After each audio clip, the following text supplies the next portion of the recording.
to the show. And if you're sitting right there, you know an expert is coming up that's going to shine a little light, but this one is going to play some music too. So sit right there. We'll be right back.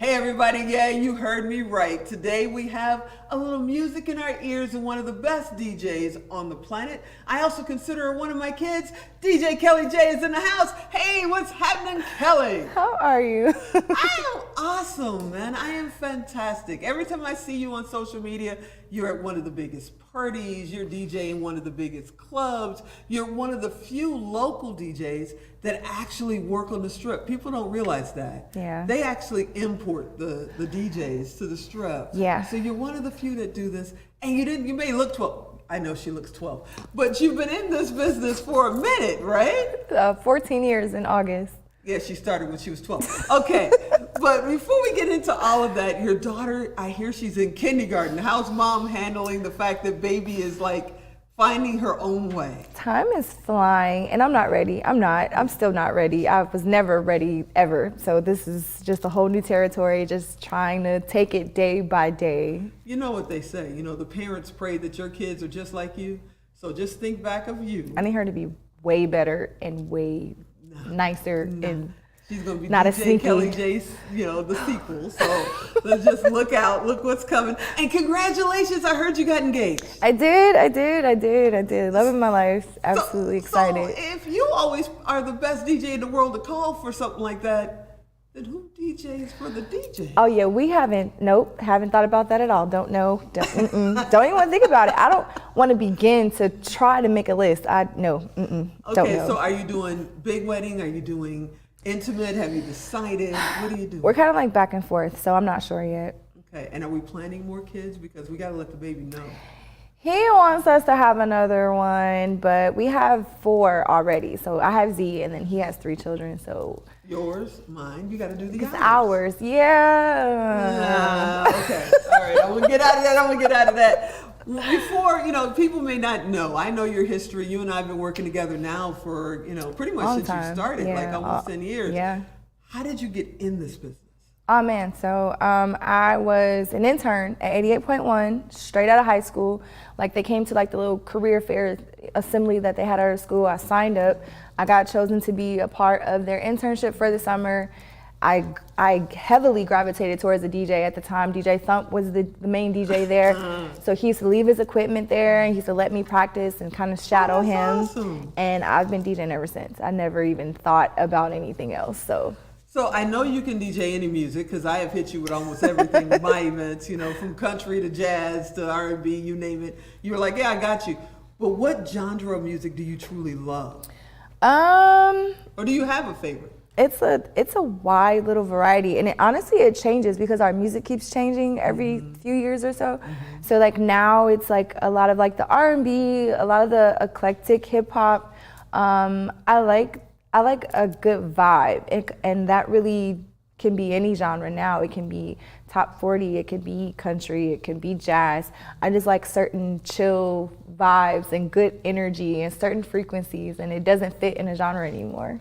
That's awesome. Now you did, I think it's been a couple of years now, maybe it was last year, you were a DJ on the Strip for a Legends, like a hip hop Legends event. That was this year. Was that this year? Wow, it feels like it was a year or two ago. That was How January. was that? Oh my gosh, like I'm honestly still floating from that event because it was Spinderella, SWV, not Yo-Yo. Oh my gosh, I forgot the other artists that were on there. It was a monumental event at Dre's, and like to be able to do anything at Dre's like was crazy. So to have a 50th anniversary of hip hop celebration at Dre's with like the top female artists of all time. Just kind of floating, still floating from that day. Okay, so how do you float from there over to BET? Because I hear something about a show called Her. I don't know who keeps referring to me for some of these. I was like, how did you find me? Like, so I got a call and it was random about a couple weeks ago. Not a couple weeks ago, it was a while ago, honestly, but just got a random call about a show possibly on BET Her, and I was like, yeah, I want to do it. And I didn't know what it was. I did not know what it was. And like, I got to the set and I look up and Yo-Yo's there. And then I look around and Lil Mo's there. And I look around again and the Brat was there. And I was like, what are we doing? What are we doing? Wow. What are we doing? Like, it is a phenomenal show, highlighting again some of the female artists of our hip hop culture, and we got to interview them and play some of their music and party, and it was so cool. Like, I'm so excited for that show. That is amazing. I can't wait to watch it. Now, I have to be a little selfish for a second, because like I tell everybody, you're one of my kids. I am so excited to honor you this year. I still can't believe that. As our rising neon star. You're amazing. I can't wait to hand you that award.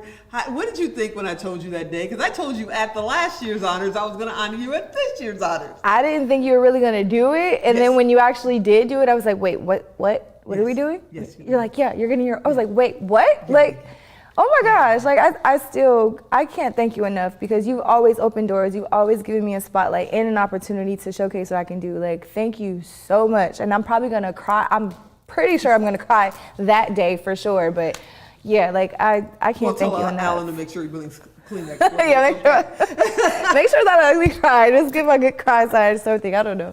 But no, thank you so much for that opportunity. Like, and this opportunity, like, you've always given me opportunities, and I can't thank you enough. I really can't. You're part of our family. You're stuck with us now. I believe it. You're stuck with us now. So tell everybody, yes, we'll have her back. She's a part of the family. She always comes back. Tell everybody how they get in touch with you, if they want to book you, all that kind of good stuff. Pretty simple. My name is DJ Kelly J on all social media platforms. My website is djkellyj.com. Either the website or the social media platforms get you directly in contact with me. I'm self-managed, so you can get me and no other issues. I answer right away, and we can make some cool memories together. And if you didn't get that, you know what to do. Go to tigodirect.com, type in DJ Kelly J. She's there, and it connects you directly to her. You're amazing. When is your show on BET Her? So I am not sure which date it is, but it's going to be every week in June. So. All right, so check your local listings. I appreciate you so much. Thank you. You are amazing. We love you here. Keep doing what you're doing. You're blazing an amazing bright light. You are the best. Thank you. So sit right there. I'll be right back.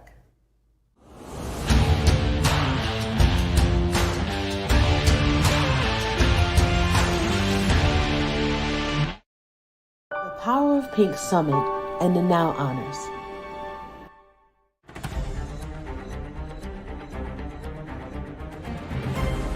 Has moved to the downtown Las Vegas area in the famous Fremont district, bringing the most brilliant and talented women in the world.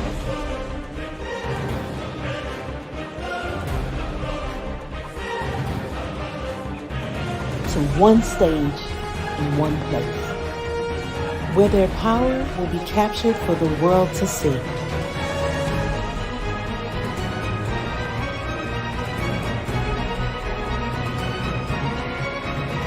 And it is hosted by the one and only Theresa Tigo Goss.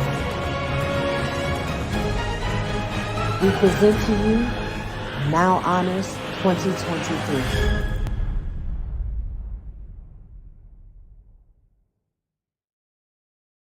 Hey everybody, welcome to the show. And today's a little bit different because you guys know I live in Las Vegas.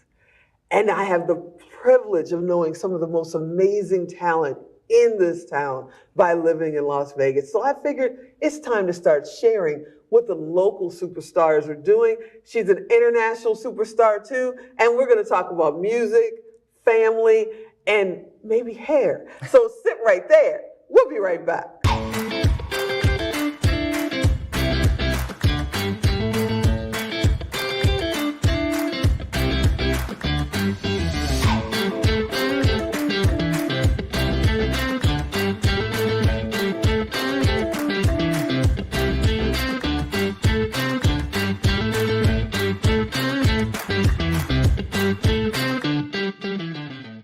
Alli Starr is here. What's happening? What's up, T? What's up with you? I love the hair and I love the hat. I love the look. Thank you. You are one of those people that literally, I kid you all the time about facial recognition. You need facial recognition to know it's you because hair's down, hair's up. I feel like my face doesn't change, although my hair does. Yeah, that's why facial recognition. You love fashion and clothes and all of that.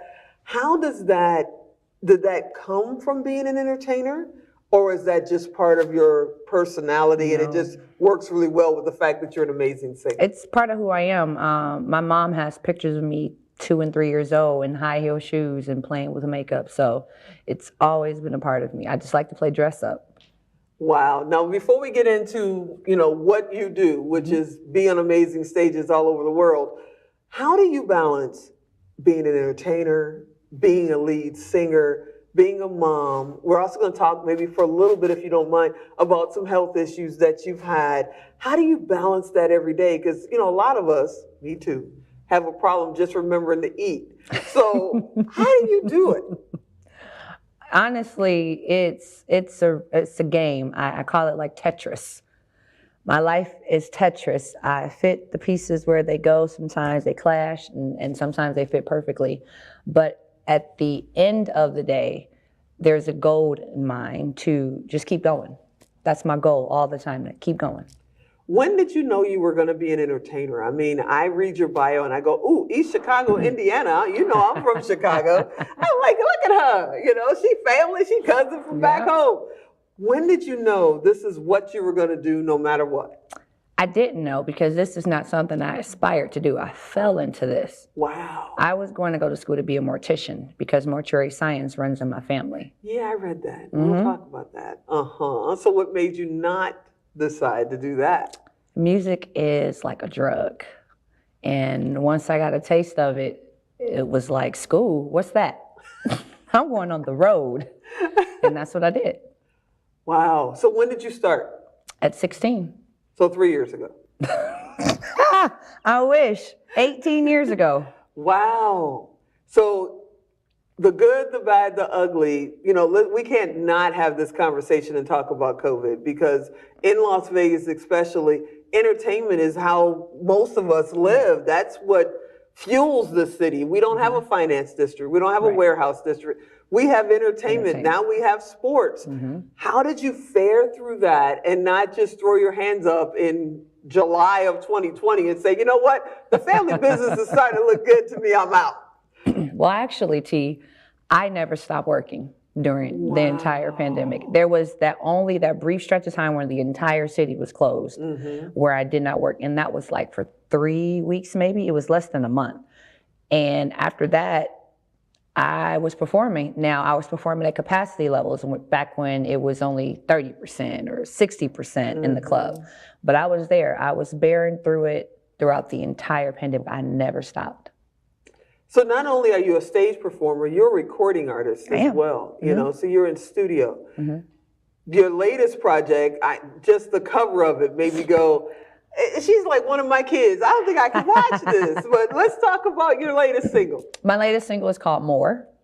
And the video is pretty spicy. It's about women being able to take charge. And that's what I wanted to display with having the men bound and sitting in chairs and us taking over. And as you can see, I had a 100-inch braid ponytail that acted as a whip. No one got beat. But it was just a demonstration of strength for women. Who's your creative source? When you create a video like that, do you have a certain director, producer that you always use? Or do you sit down and go, you know what? This song needs this particular type of video, and it comes out of your creative mind? I literally create all my videos. When I'm writing the song, I'm already writing the video as I'm actually writing the song. So I always know what my videos are going to look like once the song is finished because I'm literally writing what I would want to see on the screen. And 99.9 of it is my life. So it's really just me closing my eyes and replaying some of the things that I would have done or did. Now, using a whip on a guy, I've never done that before, but it was something I thought about. So I put it to screen. Wow, that's amazing. Okay, you're a writer. You're clearly a producer director because you're doing your own videos. You're a stage performer. I know that you do your own music and you also do covers, and do them very well, by the way. I have a feeling some artists are going, tell her to stop that. She does it a little bit better than I do. For the people that are out there watching this right now and they're in East Chicago or they're down in Florida somewhere and they're going, oh my gosh, she's playing in Vegas, she's doing this, she's doing that, I want to do it. How would you tell them to get started? How would you tell them to take that initial step towards it? Honestly, being so young in this business, I was very limited on where I can go without being carded. And even when I was on the stages, it was be on the stage, be in the dressing room. But once I became of age and can freely go about, I started going to the local jam sessions and I started to meet different musicians, different singers, and just introducing myself and letting people know that I was willing to learn first. I wasn't coming in to step on anybody's toes. I was coming in to learn the business, what to do and what not to do. I learned more of what not to do than anything, but it was a learning process. It wasn't just, hey, I can sing, let me get on your stage. Wow. Wow. Okay, I get that. But have you ever been afraid? Have you ever went into a venue and expected a certain audience and it was an entirely different audience, or the band was supposed to be a certain way and then it shows up and they're an entirely different way? Have you ever been afraid and had to push your way through it?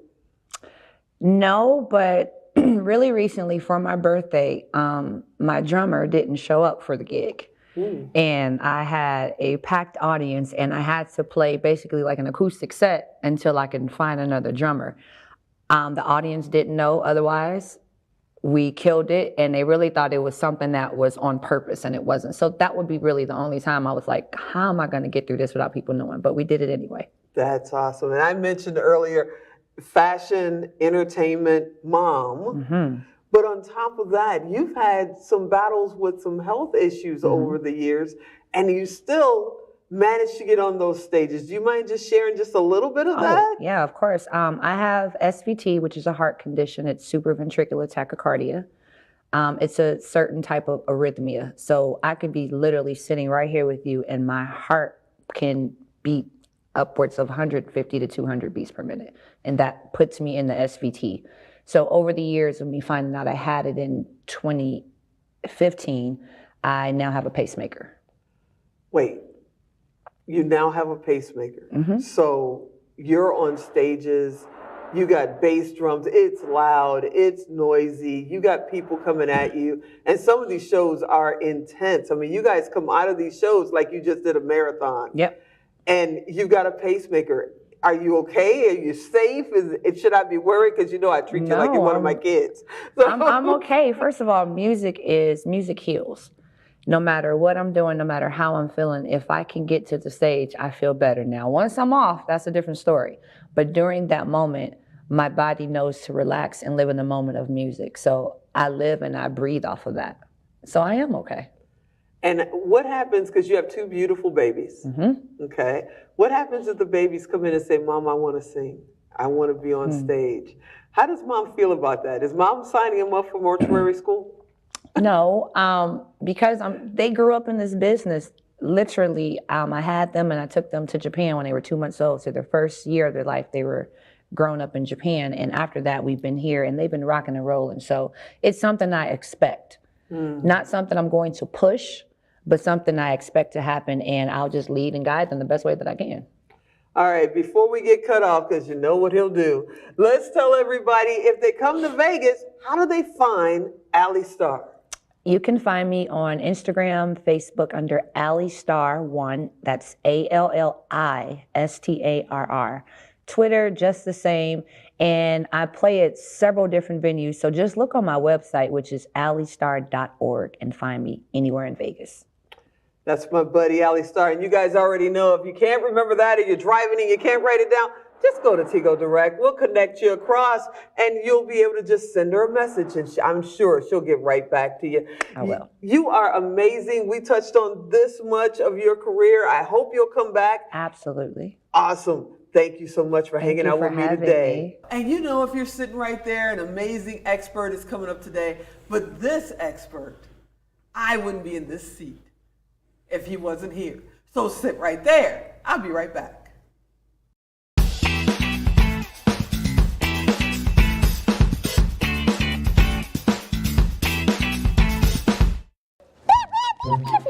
Boys, come on, it's time to go. Dad, I can't go right now. I'm doing show notes. Hey everybody, welcome back. Yeah, you heard me right. One of my closest friends, my brother, the man who taught me radio, is in the house. George Carson, what's happening? Absolutely nothing besides sitting here talking to you.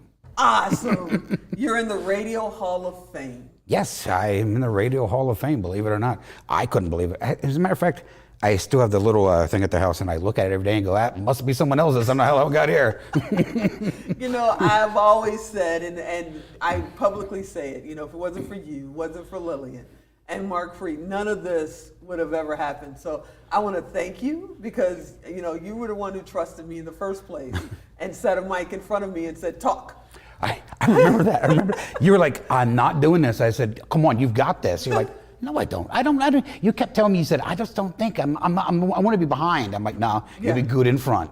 Yeah, Mm-hmm. And I And you thank did. you so much, brother. You were so patient with me, and you let me bring in the kids. Remember, we brought in Trudy's Oh, kids. yes. and- Oh, that was so much fun. I was like, Yeah. I think it was like about 30 kids at one time in there. And I'm like, we're trying to run shows and everybody's out having fun in the halls. And that was crazy times, but they were great times. You know, you've helped so many people in this Las Vegas Valley, you know, just get going, get their brand out there. Before the branding, before social media, before all of that, there was all talk. And I mean, some of these guys, you know, I didn't pay you when I first started working there, you know. You were like, do my website. Come on in here and do it. I was riding my little scooter, remember? I came over on my little bike. That's right. I remember that. I remember you were like, is Theresa here yet? Like, oh, there she comes. I remember that, and I forgot about that till now. That's funny. Yep, I do. So how important is community to you, brother? Community has been always the most important thing to me. That was the founding parts behind All Talk Radio at the time. It was because I'd worked in radio my entire life. As a child, you know, I always loved it. Sat on top of my mom had one of those big old floor. You put the records on and play, you know, I'd be on top like, oh, it is, pretend I was a DJ, you know, because that's whacked in the head like that when I was a kid. So as I grew up, I got into radio. Eventually, someone gave me a chance. His name was Russ back in Pennsylvania. He gave me a chance to get into radio. He said, wow, you've got a great voice. He said, have you ever tried radio? I'm like, no, you know, just that little grin like, you gonna let me in? He did. Big mistake for him, but he let me in. And so from there, I mean, I just went on to doing a bunch of stuff. I think I told you a long time ago that the first time I went into the radio station, I think I had like maybe 3 hours training, and they're like, see ya. I'm like looking around, like all this stuff. I'm like, I've done nightclubs and stuff. I never did radio. So I'm having fun and that, and looking down. It was big band music. I knew absolutely zero about big band.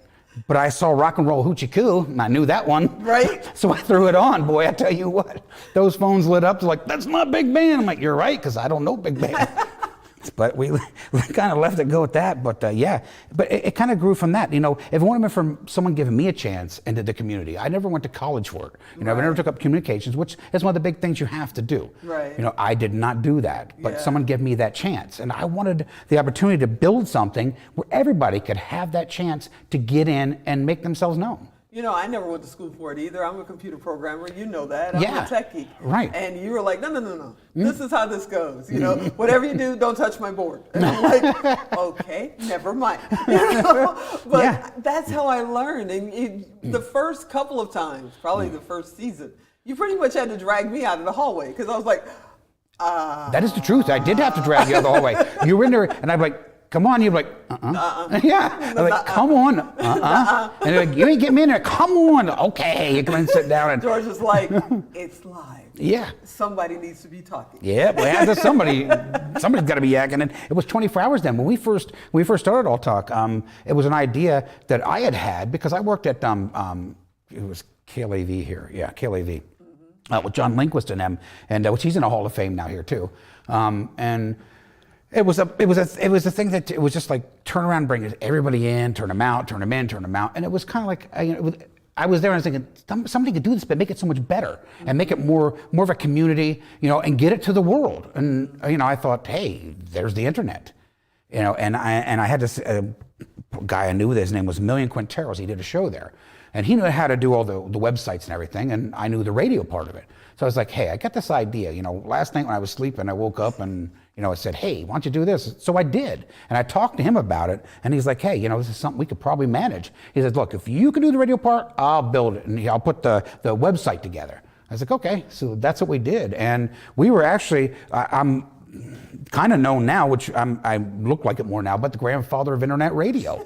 We built that. We're grandparents. I know. Look at the Grays. I mean, and happened? the Grays are no longer back there. Kids, They used to be. 2 minutes ago. I don't know what happened.